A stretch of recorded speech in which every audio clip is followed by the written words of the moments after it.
Senator Sanders, we are so appreciative of you stopping by to greet us today. Let's give him our attention. I think he wants Brother Ben Jealous to say something prior. However you can to lead us through this moment. Welcome. Pastor Jackson, thank you so much for allowing me to say a few words. And before I do, I want to introduce someone I think is probably pretty well known to the people in this room, and that is Ben Jealous. Ben is the former head of the National NAACP, one of the foremost civil rights advocates in America. Here's Ben Jealous. Well, good morning. God is good, and all the time. Look, this is the most important place in the country right now. And you are the most important voters in the country right now. And there are people who will say to you, you know, there's a dreamer who's running for president. And his dreams are so big, y'all shouldn't dream that big. But in our community, when they tell us not to dream big, we say, yes, we can.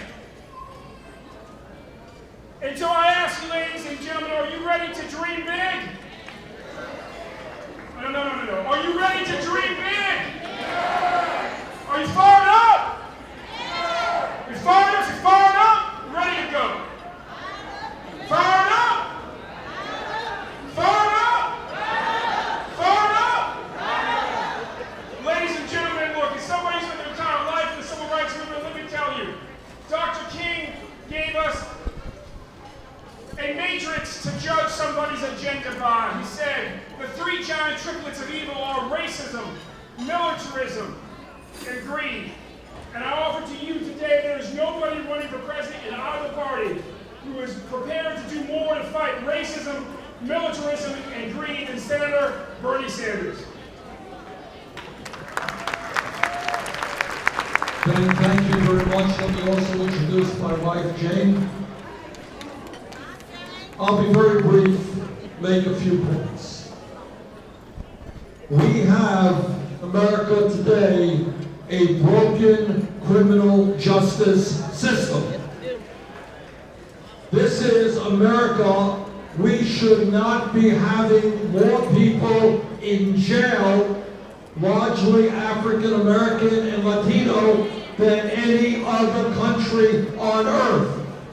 So one of the points that I have tried to make is we are going to invest in education and jobs for our young people, not more jails, not more incarceration.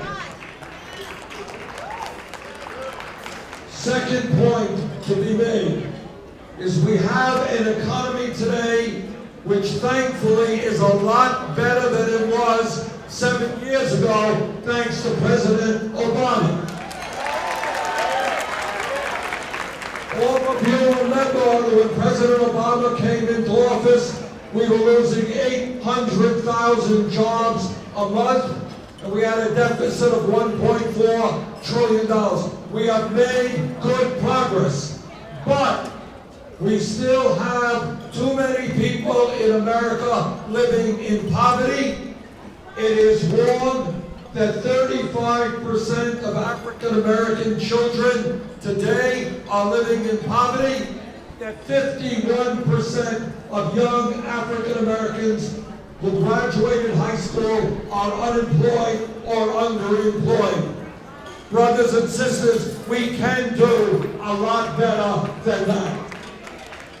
So our goal is to try to create an economy that works for all of our people, not just a few very, very wealthy people on top.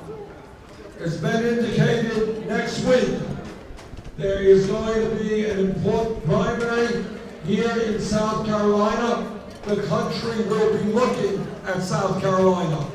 I'm here to ask for your help to help lead this country in a political revolution in which ordinary people will be represented in Washington, not just a handful of wealthy campaign contributors. Thank you all very much for allowing me to say a few words. Thank you.